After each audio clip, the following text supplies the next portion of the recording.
Watching comics. Give it up for Sean Lynch. Come on, let him hear it.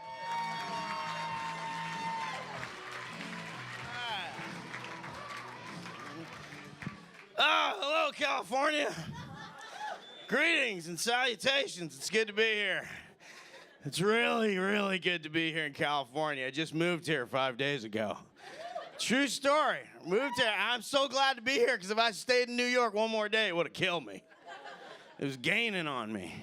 I had one of those, I had New Year's Eve in Times Square. Anybody here ever been to New York City? Everybody have done? Yeah. So you guys know what I'm talking about. Grizzly Adams, you know what I mean, man. You've been there. I was tracking a bunch of robbers with my best friend, a bear, and we lost 3 engines. I was like, I couldn't figure out whether you look like Grizzly Adams or whether you look like out of Kenny Rogers if he worked out instead of drank gin and sang about cowboys. No, dude, it was crazy. This is what made me decide. Like I said to Jason, I was like, that's it, man. I'm moving out. I'm not going to visit LA anymore. I'm moving here, man. Because I hosted a New Year's Eve show in Times Square, and I had a wee bit too many of them and some shots of whiskey and whatnot. And thank you, mother. And that's my sponsor, Abby. All for you. All for you. And I got real drunk after the midnight show. It was like 2 o'clock in the morning, and all my friends were like, Lynchy, take a cab home. I'm like, beep, beep, I am a cab, motherfucker. I got this, you know. And I got on the A train at like 2 o'clock in the morning, and I sat down, and I fell asleep. Usually that works out for me. Like, I wind up in Harlem magically. It's like time travel, you know. But this one particular time, I fell asleep on the train. And I woke up somewhere between like 181st Street and Jupiter. And I woke up to like this 16-year-old kid just running a knife along my pants while I was passed out, cutting my wallet out of my trousers, which was kind of sweet in a way, because it's like this kid saw him and he was like, damn, man, Drew Carey looks like shit. Oh, man. But, you know, he looks like he needs his rest. I don't want to wake him up. So, you know, the princess is sleeping. I'm going to cut this. I'm going to cut it out while he sleeps. You're going to wake up broke. And like, I woke up in the middle of him cutting, like, a perfect triangle out of my pants. And, rectangle, I don't know. Kenny Rogers also teaches geometry. He's like, how many times have I told you? Oh, Roombus, don't take his wallet to town. No, but so that's what happening is I punched the kid in the face, which would have been an awesome story if I was Kenny Rogers' size, because I would have knocked the fucker out. But instead, I'm my size, and I just annoyed him. So now this kid's turning on me, and he's got a knife in one hand and my wallet in the other, and he's closing in on me, and the only thing that saved my life was like 3 things. One, I'm Irish, like off the boat, first generation Irish. We'll get to that later. And second, I'm a bit of an alcoholic. And third, like any Irish kid from New York, when I get fucked up, I turn into the most retarded version of Braveheart you ever seen. Anybody got that drinking buddy? Kenny Rogers, I'm looking at you. You probably got an entire posse like Mickey, Patty, and O'Toole. You know, but you know those guys when they get fucked up. So this kid comes at me with a knife, and I'm so banged up, I'm like, in the name of me father, and me father's father before him, you shan't be taking me wallet, boyo. I'll knock the Lucky Charms out here, arse. You know, I look like the Notre Dame logo. I'm like, oh, we drink and we fight, we fuck and we fight, we fight.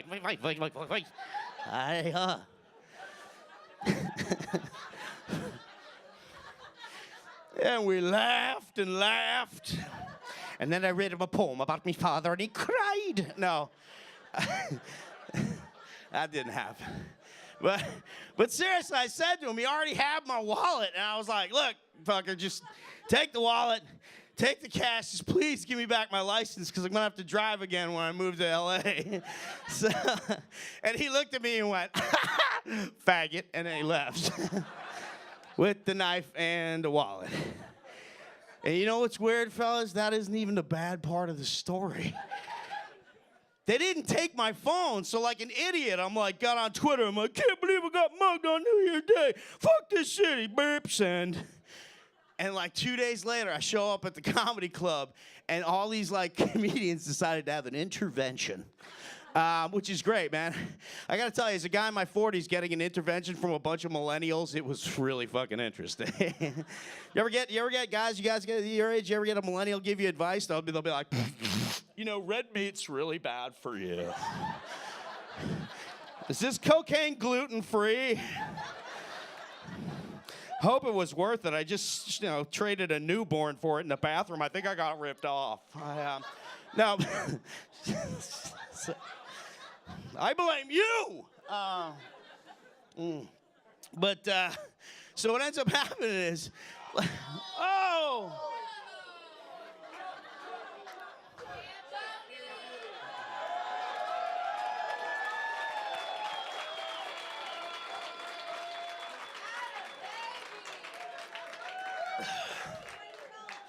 Oh, that was for you, Kenny Rogers.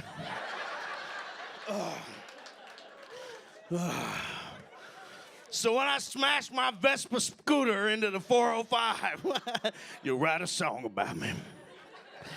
What was I talking about? Oh, yeah, so these millennial kids, they're like, hey, alcoholic, you better get this iPhone app that they have. You know, it's great. You should use this iPhone app. You just put in your age, your weight, and how many drinks you've had, and it'll tell you whether you're an alcoholic or not. I'm like, look at me. I don't need a 99-cent app to tell me if I have a drinking problem. At this point, all I need is a mirror with a couple of lines of cocaine on it, so Kenny Rogers and I can drive his kids to school. It's, no, but, yeah. But I was like, no, I'm not going to get that. But then I thought, fuck it, I have an iPhone. Why not make the most of it? So these iPhones have cameras in them, right? So I thought, why not make a documentary the next time I go out with my iPhone? And you could program these iPhones to only, record the first minute of every hour. And Siri will narrate it. You know Siri, that pretentious bitch that lives in your iPhone? Siri, where's our good Irish bar in Oxnard? And she's like, why don't you go to a gym, fat ass? Are we married? You don't make enough money. Oh, I'm in LA. But so I put it in my front shirt pocket. I hit record, and the next day I saw the saddest 13-minute documentary ever. It was like HBO presents "Where Are My Pants?" the Sean Lynch story. It was like Sean Lynch Hour 1. Hey, dudes, I'm just gonna have 1 or 2 more Millers, and when the game's over, I gotta go to bed because I gotta work tomorrow. Okay, so let's just be cool. Okay.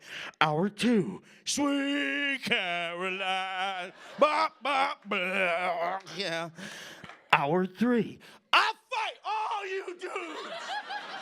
You ain't got none. Kenny Rogers is a musical genius. Me and Garth Brooks will fuck all you know. I don't know what's that. I'll be meet you outside. Hour 5.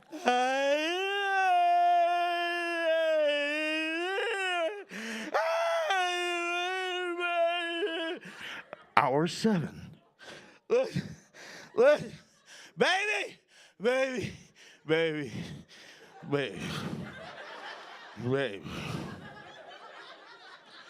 I'm just gonna ask you one question, and then I'm out of your life forever.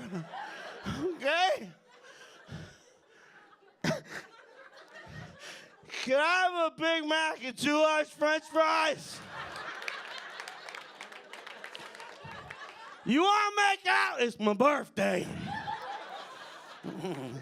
Hour 9. Bing bong. Welcome to Greyhound. Next stop, San Jose. Bing bong. Hour 11. Sir, where are your pants? Sir, you got ID? Oh, good evening. Good morning, officer, I should say. Where are my pants? That's a mystery. You been drinking? Oh, 1 or 2. 1 or 2 what? 1 or 2 kegs, officer, faggot! Ah! No, like, Hour 23. Turn to the right.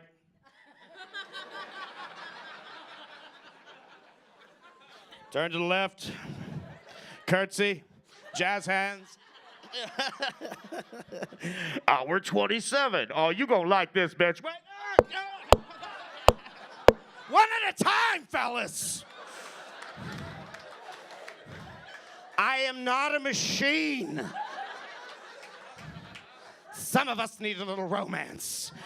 Now, which one of you bitches is gonna show me how to make a license plate? No, what I'm trying to say, folks, is that I'm dating again.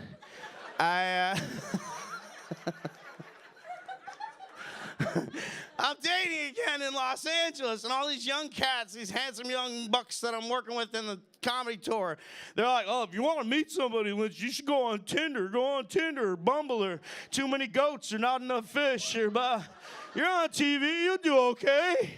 No, not at my age. Come on, fellas. At my age, going on internet dating is like saying to, like, you know, hey, serial killer in Oxnard, I want to be your severed head, you know? Like... And I can't do it. I can't do online dating because it's unromantical. It's unromantical, and like I said before, I am of Irish stock. My parents are from Donegal, Ireland. My father was. And I want to have a story like how my parents met. I don't want to have a story that I would just went swipe, swipe, fuck, bye. They don't write epic poems about that shit, you know what I'm saying? Like my dad, every Christmas, man, at Christmas time, we'd always say to my dad, we'd be like, tell the story about how you met Ma. And my father would sit down. He looked like John Goodman, sounded like Liam Neeson. He'd be like, okay, boys, gather around. I'll tell you the story. The year was 1955, and me and me 17 brothers found out they were giving away jobs in Beaver in America. So we took 2 potatoes and we carved them into canoes, and we went across the Atlantic. And we ran out of food halfway through, and we had to eat Peter and Patrick, but it was okay. When we finally got to Boston, on my 3rd day of working at the dirt punching factory, my boss sent me to the bank because I was the only Irishman with 10 fingers that could count. So, go to the bank I done, boys. And when I got to the bank, I saw the most beautiful woman I'd ever seen in my whole life. She had red hair and green eyes and an arse she could land a Guinness on. And I thought to myself, Jesus, William, how can a poor boy like you ever win such a princess? So you know what I done, boys? I wrote a poem on the back of the check. I turned it over and I said, "Hi, diddly die, your eyes, they're like limping pools of moonlight. Hey, biddly day, I'll lick your pussy like it's made of Jameson's." No, I don't know. Oh, biddly do, I'll only punch the male children. No, I don't know. I wasn't there. I just know he wrote her a poem, and she loved it, you know? So he wrote the poem. He goes over to the partition, sticks the check underneath, says, "Turn it over, love." She turns over the check, and when she's done reading the poem, my dad looks her dead in the eyes and says, "My name is William James Lynch. I'm from Donegal, Ireland, and you're the most beautiful woman I've ever seen in my life. Could I please take you to dinner, love?" 58 years later, I'm the youngest of his 6 kids, which is cool, right? That's a great story. Kenny Rogers started tearing up. It was a good story, right? And I stuck that check underneath there with a poem. And next thing, she was pregnant, but the kid came out of Mexican. Oh, yeah, yeah. No, but But I want a story like my dad had. You young guys, you handsome, all young millennial guys throwing your dicks all over the internet. What the hell kind of story are you going to have in 50 years? When we're all standing around the irradiated ashes that used to be Oxnard. Thank you, Trump. You know? Don't make fun of our God. Seize him. He's one of the pores. But like, when you're 70 years old, my 20-year-old young studs, what's going to happen when some 20-year-old kid comes up to you at 70 and says, "Hey, old man, how did you meet your woman?" What are you guys going to say, you 25-year-old? You guys going to be like, "Well, gather round, children, and I'll tell you the story. The year was 2018, and I was at a bar called Barney's Beanery. And no one would fuck me. No, I'm afraid it looked like Tostitos pizza rolls jerking off an Xbox for me.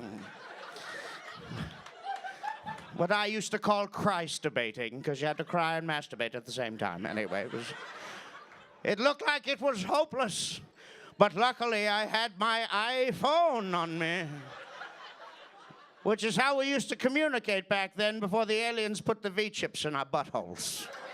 And on these iPhones, we had what was called dating applications, which is how you got your dick wet back then, because our mothers all drank and we were stupid as hell and had no social skills.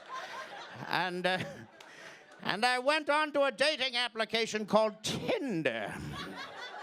And I swiped and I swiped through photograph of hoe after hoe after hoe after hoe after hoe after hoe after hoe after hoe after hoe. But swipe though I might, I simply couldn't find a hoe that was DTF.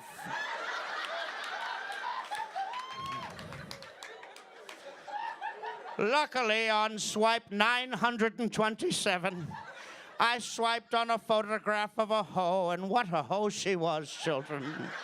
Oh, she had a purple wig and a salamander tattoo on each tit. And she was bent over on a Ford Fiesta with her Daisy Dukes popping down, and over the crack of her ass was a tattoo that read, "Anything goes." And I like show tunes, so I swiped to the right, don't you know? And 27 minutes later, we were having sex at a Taco Bell off the 405. Now we weren't having sex in the front like animals. We were having sex in the handicap stall like two lovers on a lover's walk. And as I was hammering away at her from behind like an oil derrick in a Texas Cormac McCarthy novel, I was really hitting her G-spots, I was. And suddenly, in the middle of our amore making, she turned around, and for the first time, our eyes met. And she looked at me, and I looked at her, and we knew. We just knew she wasn't pressing charges.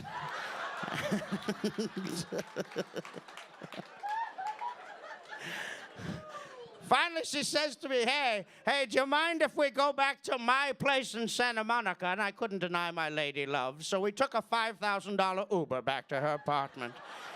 And when we got there, her roommate was there. He was some sort of a DJ, and he had a bag of cocaine, so we both fucked her, and it was wonderful. She was blowing him like she was drowning, and his testicles contained oxygen while I was hammering at her from behind joyfully. And at one point, she just started spinning like one of those rotisserie chickens you see at the Whole Foods. And we all orgasmed so amazingly that I forgot to put a Jimmy hat on my junk. And I blew my baby gravy all up in her womb.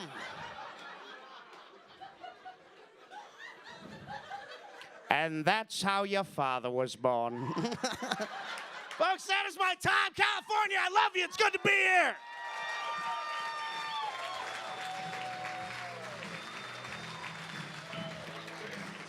Yeah, give it up for Sean Lynch. Let him hear it. Come on.